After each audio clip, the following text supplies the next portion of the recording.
হাসিনা বলেছেন তিনি কি কোনো মায়ের সন্তান নন, তার কি বোন বা কন্যা নেই। নারীদের নিয়ে এরকম কুরুচিপূর্ণ বক্তব্যের বিরুদ্ধে সোচ্চার হবার আহ্বান জানিয়েছেন প্রধানমন্ত্রী। 5 সিটিতে ব্যাপক উন্নয়নের পরও দুর্নীতির দায়ে অভিযুক্তরাই জয়লাভ করেছে বলেও মন্তব্য করেছেন তিনি। তারিকুল ইসলাম মাসুমের রিপোর্ট। বিআরটিসির জন্য আনা একতলা এসি বাসের উদ্বোধনী অনুষ্ঠান গণভবনে। ইন্ডিয়ান ক্রেডিট লাইনের আওতায় ভারত থেকে আনা 88টি বাসের চলাচল আনুষ্ঠানিকভাবে উদ্বোধন করেন প্রধানমন্ত্রী শেখ হাসিনা। বক্তৃতায় তিনি মহাজোট সরকারের উন্নয়ন তালিকা তুলে ধরে বিএনপি জামায়াত জোট আর হেফাজতে ইসলামের ধ্বংসাত্মক কার্যক্রমের কথা উল্লেখ করেন।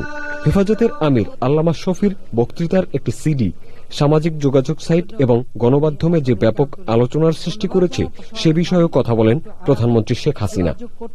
তাহলে তারা ইসলামের কি হেফাজতটা করলো? হেফাজতের নাম নিয়ে আর ইসলামের নাম নিয়ে, জামাতে ইসলামের নাম নিয়ে এইভাবে যে কোরআন শরীফ পড়ালো, সেটা তারা কি কোন ধর্ম রক্ষা করলো? তাহলে মহিলাদের সম্পর্কে এই যে নোংরা কথা বলা, উনি কি মায়ের পেট থেকে জন্মান নাই? তো মায়ের সম্মানটুকু উনি রাখবেন না? ওনার কি বোন নেই? ওনার কি নিজের স্ত্রী নেই? তাদের সম্মান রাখবেন না? যে ধরনের নোংরা জঘন্য কথা বলেন, ওনার জিভে পানি আসে। এখন হ্যাঁ, উনি যে নেতাজির পাশে বসছেন তাকে যদি উনি তেঁতুল মনে করেন আর ওনার জিভে পানি আসে, আমার কিছু বলার নাই। কিন্তু ওনারা তো মেনে নিয়েছেন এক নীতি, সেটাও তো ভাবতে হবে। কিন্তু এই ধরনের নোংরা কথা কেন বলবে? আমি জানি না আমাদের দেশে নারী সমাজ এ ব্যাপারে আরো তাদের সোচ্চার হওয়া উচিত।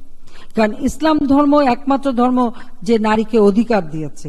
নারীকে অধিকার না, বাপের বাড়ির অধিকারও দিয়েছে, স্বামীর বাড়িতে অধিকার দিয়েছে। সারা দেশে ব্যাপক উন্নয়ন করার পরও 5 সিটি কর্পোরেশন নির্বাচনে মহাজোট সমর্থিত প্রার্থীরা হেরেছে। প্রধানমন্ত্রীর অভিযোগ, যারা জিতেছেন তাদের অনেকের বিরুদ্ধে আগে থেকেই দুর্নীতির অভিযোগ ছিল। গাজীপুর ইলেকশনে যে ক্যান্ডিডেট আমরা সাপোর্ট দিয়েছি, 3 বার সে পৌরসভার মেয়র, তার বিরুদ্ধে একটা শব্দ দুর্নীতির বিষয়ে কেউ কথা বলতে পারে নাই, কারণ সে তো কোনো দুর্নীতি করে নাই। এত ক্লিন ইমেজের লোক, তাকে হারতে হলো। জিতলো কে? ধর্ম প্রতিমন্ত্রী হিসেবে হজের টাকা যে মেরে খেয়ে দুর্নীতি করেছে, জমি দখল থেকে শুরু করে ওই এলাকার ব্যবসায়ীরা এখন আতঙ্কগ্রস্ত যে সবাই চাঁদা টাকা নিয়ে বসে থাকতে হবে, তাকে চাঁদা দিতে হবে। সে জিতলো, কিন্তু যে সত্যিকার ভাবে দুর্নীতিমুক্ত ক্লিন ইমেজ, সে কিন্তু জিততে পারে নাই। রাজশাহী, খুলনা, বরিশাল, সিলেট, 4টে সিটি কর্পোরেশন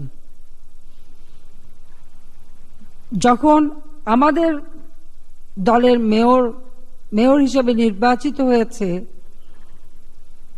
তারপরে ওই সিটি শহরগুলির চেহারা আপনারা দেখেন, আর তার আগে যখন মেয়র ছিল সেই চেহারাটা দেখেন। এর আগেও তো বিএনপির থেকে মেয়র ছিল প্রত্যেকটা সিটি কর্পোরেশনে। ওই সিটির কোনো উন্নতি কেউ দেখেছে?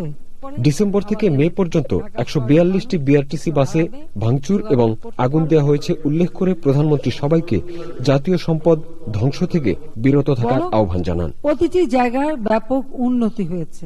তারিকুল ইসলাম মাসুম, চ্যানেল আই। اللهم بلغنا وبلغ جميع من أوصانا بالدعاء وجميع من له حق علينا على المقاصد في الدنيا والآخرة. اے اللہ، جناب پردھان منتری صاحب،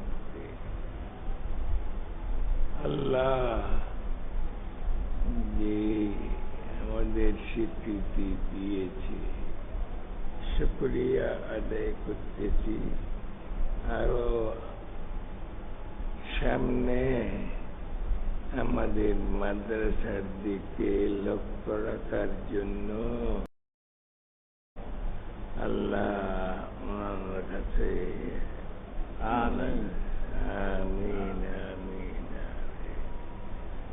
আরো যেন আমাদের দিকে লক্ষ্য রাখে আল্লাহ। اللهم عافنا من كل بلاء الدنيا وعذاب الآخرة. آمين. يا الله يا كريم يا رحيم. نہ کیوں দীর্ঘায়ু করো আল্লাহ। আমরা তো এখন কবরের মুখে আল্লাহ। আল্লাহ আমরা ওনার জন্য দোয়া করতেছি, আল্লাহ উনিও আমাদের জন্য